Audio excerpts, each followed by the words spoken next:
The rise in anti-Semitism is not limited to France, but there's been a flashpoint there yesterday.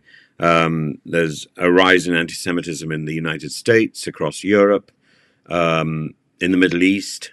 Escalations in the Israeli-Palestinian conflict have correlated with spikes in global anti-Semitic incidents, frustrations over Gaza, and the West Bank have contributed to this rise, but the issue is deeply rooted and influenced by a range of factors, whether these are right-wing or left-wing, and better education, better law enforcement, better community engagement, and stronger political and religious leadership and knowledge are essential to combat this sort of pernicious disease, because it's a disease. And the rise of anti-Semitism in France, it may be multifaceted, but it's clearly wrong, and it may be exacerbated by the Gaza situation, but it's clearly wrong. And a 12-year-old Jewish girl attacked in the northwest of Paris has nothing to do with the Gaza situation, and her attack is clearly wrong. She was attacked by three boys, one of whom she knew. And where did they get the language from, the vocabulary that preceded the physical attack? Where did they get that from? They got it from the parents, from the street, from the conversations, from the aggressive response of society. Marine Le Pen talks about the stigmatization of Jews by the hard left, which I think is interesting. Others have emphasized its attack and the dangers are, it could have been your sister, they say. Prime Minister Gabriel Attal calls it absolutely despicable, unbearable, unspeakable. The Minister Nicole Belloubet, who's the education minister, has announced plans to address racism and prejudice by getting schools to hold meetings about racism and these threats. The chief rabbi of France, Chaim Corsia, has expressed his horror at the incident, but it has to be seen also within the broader context of the historical prejudice, which is long in the tooth in Europe, manifesting in various forms from the medieval period through to the present, and economic instability, political extremism, populism. We see a rise of all of those. Why should we not expect a rise of extreme hate and prejudice and this manifestation of racism and bigotry, where Jews are scapegoated during times of crisis?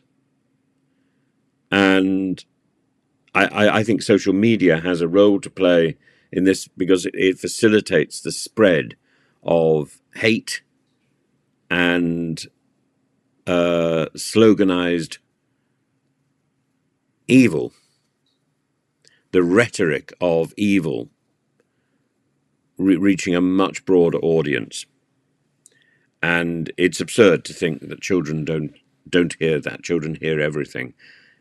There's a good line in the History Boys: the children know everything, the boys know everything. Children hear. There's a line in Stephen Sondheim's show Into the Woods: children will listen. Children listen. And it doesn't matter whether you disguise something in a different language or try and close doors. Children hear. And we need to eradicate this prejudice from our society, which means education is a key feature. education about the Holocaust, about Jewish history, about the dangers of anti-Semitism, about the need for inclusion, inclusivity, reciprocity, and yes, there must be discussions on racism and prejudice. That's a positive step. But then there need to be legal measures to enforce anti-hate speech, to enforce a crackdown on anti-hate speech, to ensure the penalties are severe to deter such behaviour. But more importantly, because I think deterrence is not the answer. The answer is better education.